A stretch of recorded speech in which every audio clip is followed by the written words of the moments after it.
you spend more time to gather all the information. So step number 2 in the decision-making process is a longer one. Why does it jump now from a full screen? Oh, probably because it reminded me that no. Regardless, got no idea.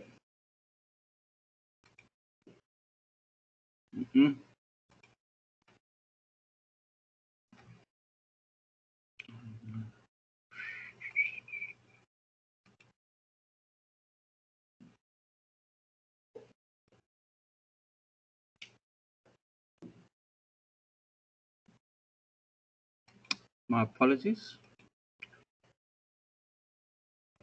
It's very weird that he's all of a sudden not giving me all the options that I want. Like for instance, okay.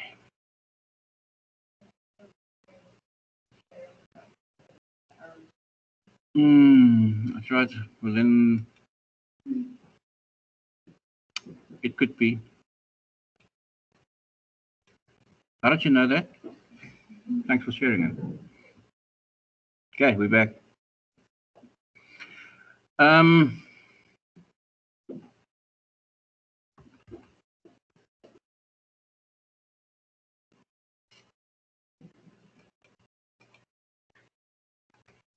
more complex, the greater the amount you're going to spend on an item, the longer step number 2 will take to gather all the information. It goes without saying. Okay, you just don't walk into a place. Oh, this is a nice flat. I think I'll buy it. No. You'll gather sufficient information. You'll talk to friends. You maybe family members, people that you value, people that you know that their opinion is valued to start with, and that they will give you expert advice. There's always, however, people in our circle of friends that we would much rather not ask for any advice. Okay. But the process, when and the involvement of the consumer very much is so much greater if it's a more complex and more expensive purchase or transaction. You might send somebody else to buy bread and milk, but you're not going to send somebody else to buy your house. That's basically what it comes down to.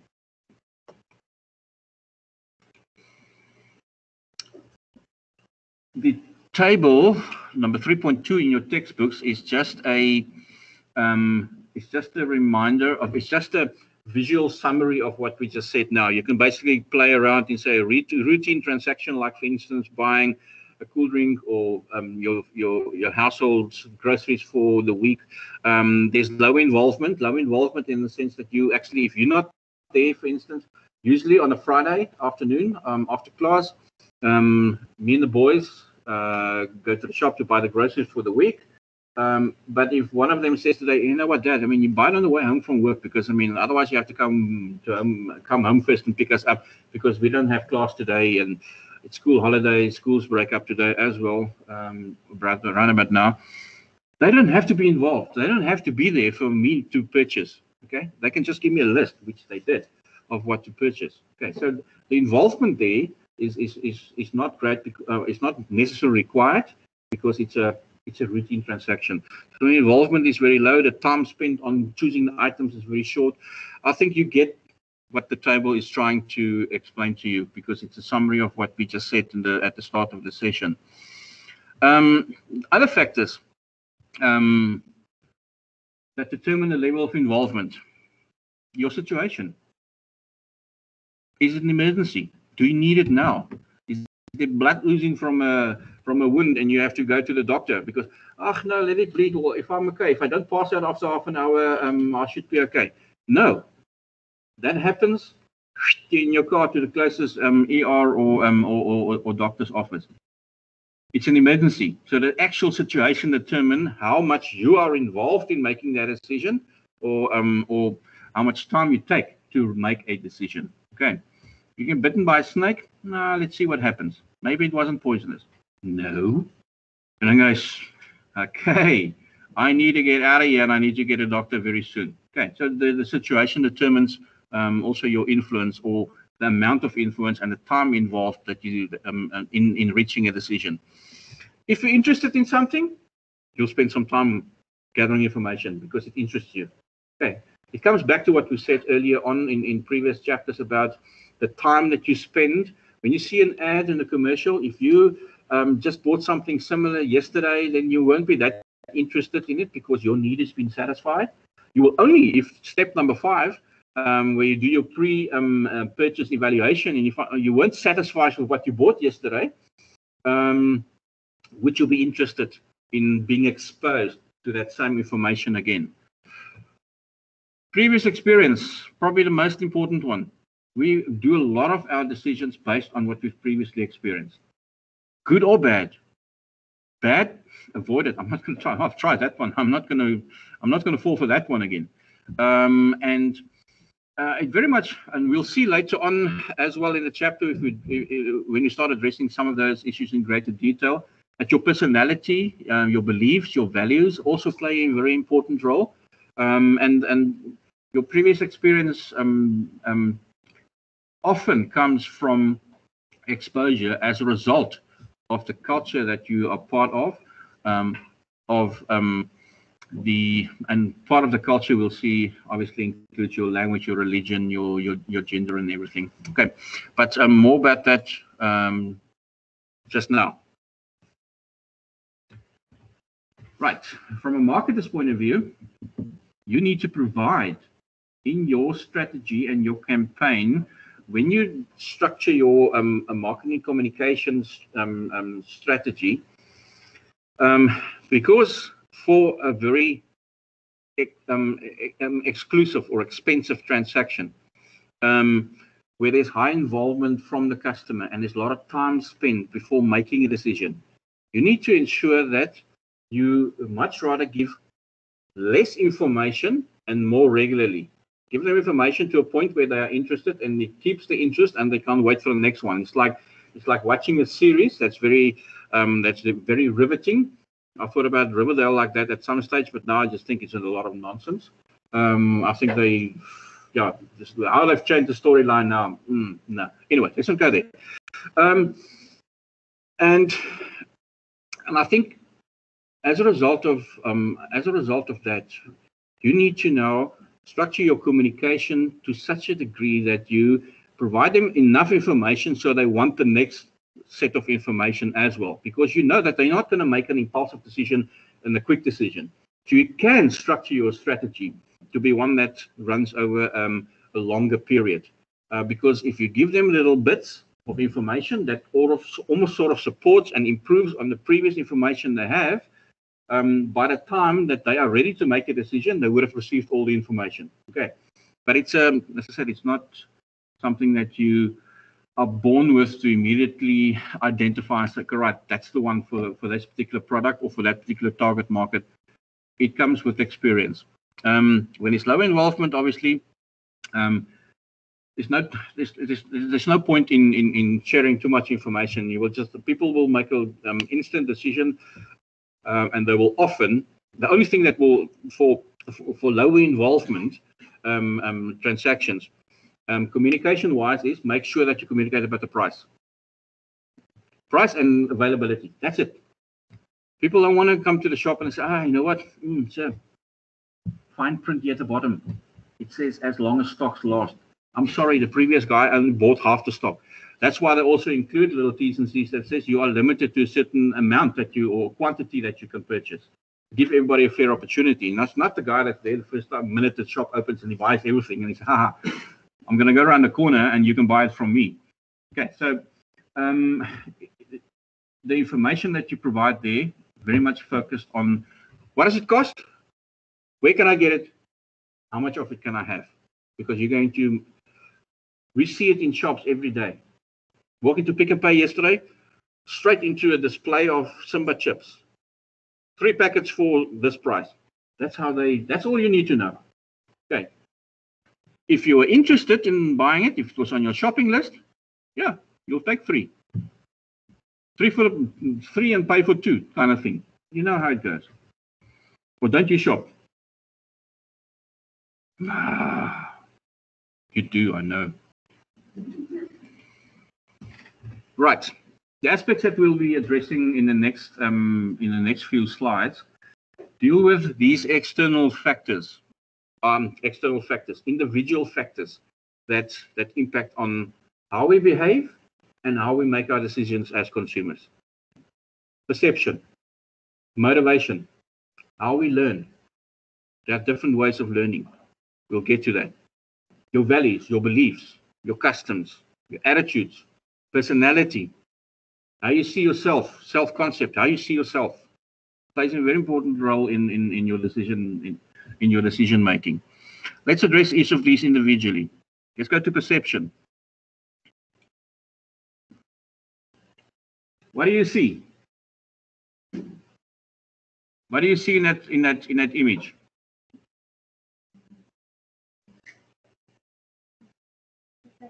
A face of a young woman. Is that all you see? Some of you will see one image, some of you will see something different, some of you will see both images. Who sees a woman? Who sees a saxophone player? And then you, oh, saxophone player, where's the saxophone player? Where's the woman? Some of you see both. Okay. Anybody that sees something else? Okay, because I need to document that. Okay. You're supposed to see only that, or either one of those, or often both. Now that's also perception. Basically, is again. When I was working in London a number of years ago, I don't have an example of it now, but somebody, let me see. Ooh, can I use this? I won't drop it. What's the predominant color that you see? Guys, I'm showing them sorry. I'm showing them the back of a laptop. What's the predominant color that you see? Black. Nothing else. Nobody sees any flowers. No, sure not. No flowers. And now? Depends. Your perception is often depends on your point of view, where you come from, what you see. Okay, so you've got to be careful that if you don't want customers to be confused with the message that you're sending out, combination of words and images that you use. If you don't want to confuse them, make sure that you see it from their angle and present it from the angle that most of them will see it. Okay, because there's often different experiences. It could be as a result of many things. I know for an example that I read about is a number of years ago in a black cat peanut butter. You guys know black cat peanut butter? Okay, right, smooth and the nutty one. Okay, which one ever you prefer? It's the same thing.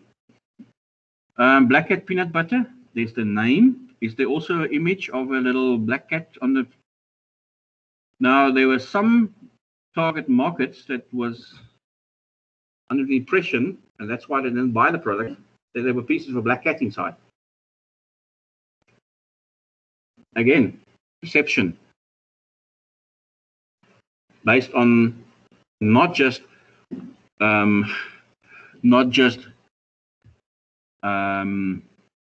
one aspect, but a collection of all the information received. Perception is formed through the process that you follow, and each of us follow a different process to organize that information and those images and to interpret them according to how we see the world. Okay, that's why some saw different. Maybe subconsciously you want to see a woman. We will basically what it comes down to is our minds use the same process, but in a different way to get to different results. challenge for you as marketers is to find that medium of not including confusing information in your marketing communication to strategies. And when I refer to marketing communication throughout this course, I refer to all the different methods that can be used by marketers: public relations, direct selling, advertising. Those are all different ways in which you can communicate with the customers. Okay. The process is selective. Customers select the information that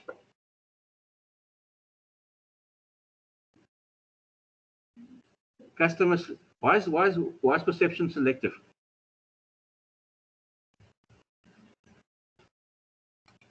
You want to rather read the information. Selective, subjective, and based on your own point of reference, your own experiences. Perception is selective because people choose to interpret the stimuli that is that has a relevance to them. As I said, if you bought something yesterday, and I'm exposing you to information about a similar product that you bought yesterday, you won't be that interested and will pay that much attention to it because you're not really in the market to buy a product like that, unless you were dissatisfied with yesterday's transaction. Secondly, it's also you can also sometimes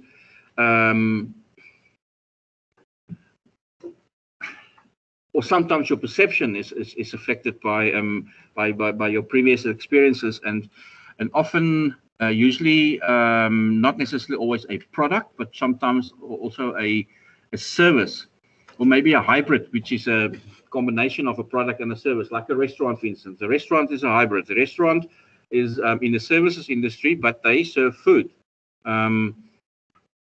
Where a pure service is, for instance, a dentist. Dentist can't be anything else. Dentist can't be a vet. Dentist can't be a doctor. It's a dentist. You're not going to a general practitioner to have your tooth fixed. Am I right? They have some basic knowledge that's exactly the same. But let me tell you, last time I checked, I think the anatomy of a human being is slightly different to that of a dog or a cat. Okay, so the basics are the same, but therefore, I'm not going to go to the vet if I have a stomach ache, and I'm also not going to take my dog to the doctor. I think you get the idea. Your own experiences is a very important influencing factor when we make our decisions. Will you go back to a place where we've had a bad experience? I can remember that there where Bossa Nova is in Durbanville. There was also a restaurant on there is probably one now. I'm not exactly sure what they're called. Bossa is on the back, and there was on the front facing Wellington Road, the main road in Durbanville. There was also a restaurant. La Romantica, I think it was, maybe before your time. There I can remember that distinctly. We always used to go to the one in High Street closer to Tiger Valley. Never had a bad experience. Kids loved it. It was really a fantastic experience. You can actually have some family time, but you can also relax because the kids have their own little play area, so you can actually have a conversation with your wife for a change. So that's not interrupted by any of these brats jumping up and down. And then we decided, you know what? Actually, that's not the closest one to us. There's one in Durbanville. So we went there. Oh, horrible mistake. I'm not going to go back there again, ever again. Immediately when I sat down, I thought, there's an odor here that's not very pleasant. And it wasn't in a smoking area. And it didn't help when I brought it to the attention of the manager. And he says, oh, yeah. We had some problems with rodents here recently. Okay, maybe we should have done a drive-through at McDonald's. I didn't go back today. I actually got up. We went somewhere else. We didn't stay for the meal because, I mean, you know what? I suppose there are people who say, but you know what? At least he was honest. You know what, right? Sometimes there's a different way. So maybe a bit more subtlety would have been fine. Now, we are aware of the problem, sir. He doesn't have to go into any details as to what the problem is. We are aware of the problem, and we'll address it. Can I rather give you another seat somewhere else? That's what I would have done. Okay, but anyway, it's water under the bridge. But I haven't gone back there. So immediately, that experience created a certain perception about that place, that they are not competent and that they off my list. Cleverly used sometimes by, very cleverly used by, I'm not sure if anybody can see that image, but it's one of those that if you look from one end, it looks like something like, almost like the example I've used the laptop now, that plays games with your eyes, optical illusions. You think, ooh. And then that often results in arguments because you act on the information that's available to you and from your point of view as based on the information that you have available, which is not the same information that the other person has. And yeah, I think you get it. Let's move on to the next factor. You've seen this. You've been exposed to this, I think, since grade 7. Anybody here has not heard of Maslow before? Okay. Well, he's not a Formula One driver for Mercedes-Benz. He's a psychologist. I'm not sure if he's alive yet. I think he was a psychologist. I don't think he's alive.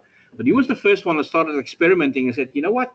We need to find out what motivates customers. And, you know, one thing that we do know that surely motivates them is the fact that they have needs and that they want those needs satisfied. In other words, they want to solve those problems that they have. He started categorizing by identifying and labeling different levels of needs. He used the triangle as a very important image because the basic needs are physiological needs, the things that we need to have every day, food and water to survive, are the ones that has to be satisfied every day. You're not going to feel that great if you're hungry tomorrow morning because you didn't have a meal tonight. It affects you on all different levels. You're going to try and find a way to solve that problem. Okay. It's a basic need, and people cannot really survive. You can maybe survive a couple of days, and then you can't do it forever because then you'll die.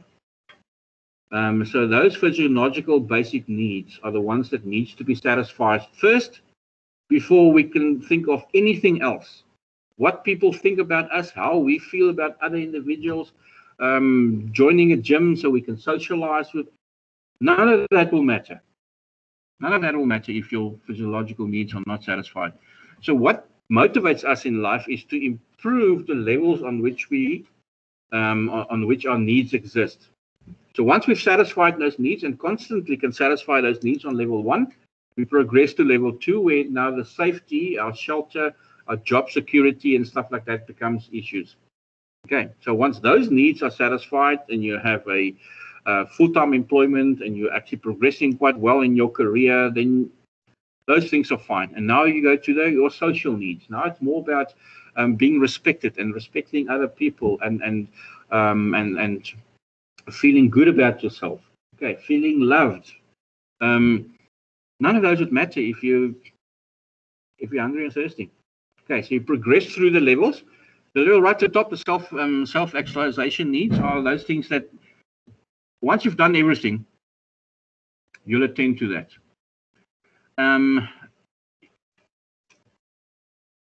It very much reflects how we see progression in our lives and our careers as we advance through different stages in our life cycle as well. We'll deal with life cycle later on in the chapter, but it almost runs parallel to satisfying these needs. Very few people of your age has already reached the top and say, oh, I'm completely content. All the other things are in place. I mean, whatever, I've got a career, I've got a family and whatever, and everybody in the world loves me. And now I'm going through my bucket list. You tick off at the top. It very much comes with your progression. And for some people, it's faster than others. But you can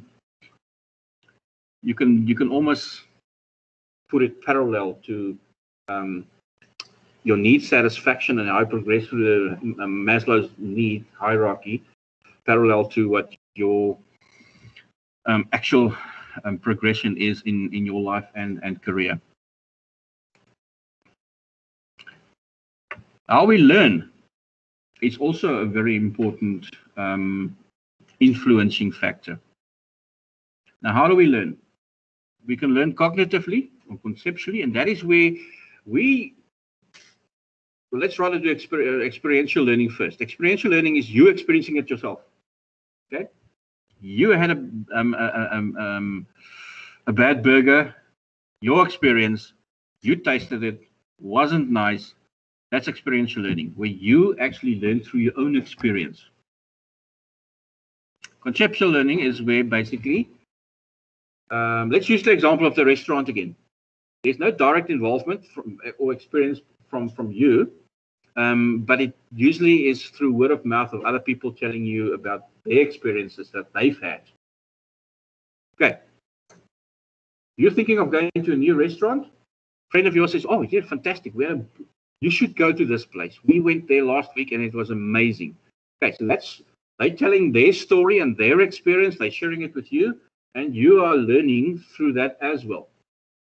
Only once you've experienced by going to that place yourself, you can confirm if you've had a similar good experience that they have or if it wasn't as pleasant for you. Okay, those are the two major ways in which we learn.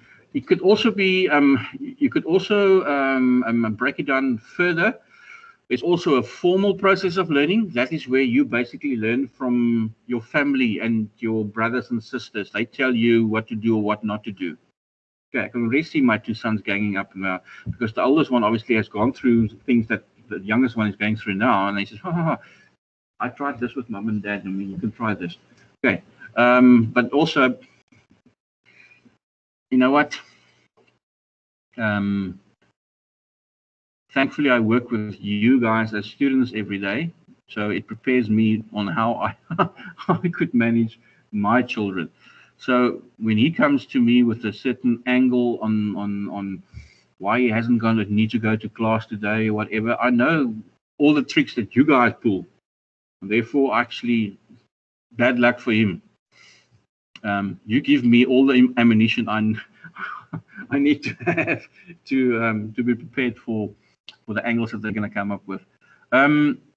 But you can learn informally too, and that is where you learn from trying to imitate somebody else. For instance, a football player, a young boy sees Ronaldo and he wants to be like Ronaldo, and he actually sort of all his actions and gestures, he copies what Ronaldo does. Okay, so that's a form of learning as well, copying somebody that obviously you look up to. And then there's a more sort of it's referred to as a technical form of learning, but it's more done in a more structured educational environment where there's a lecturer, student, and or a teacher learner kind of learning process, more formal learning process. Okay, those are all ways in which consumers learn.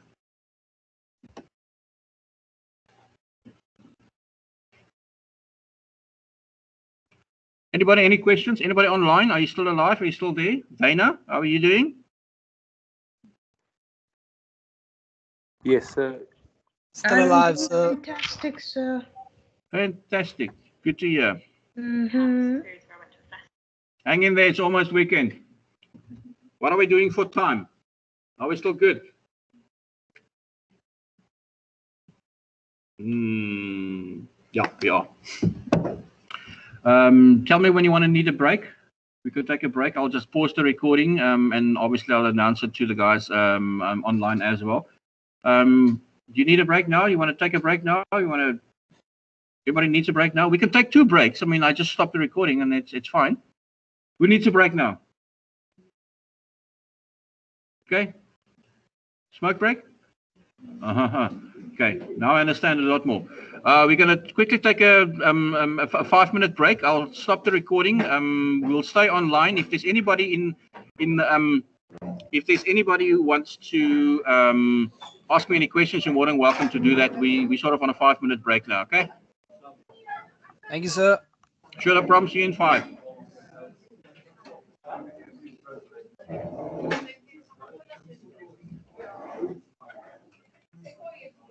Yes. Sorry, I just wanted to know, are we going to finish 25 to 1, or are we going to finish earlier?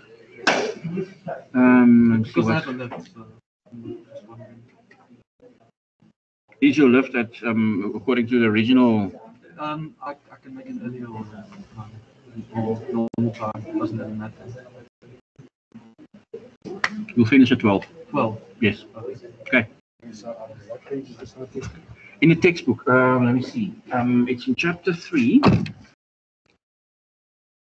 Remember, sometimes it's not exactly from the textbook. Sometimes they just add something from another source. But the essence of the this is chapter 2, chapter 3. I wish I knew all the pages by heart.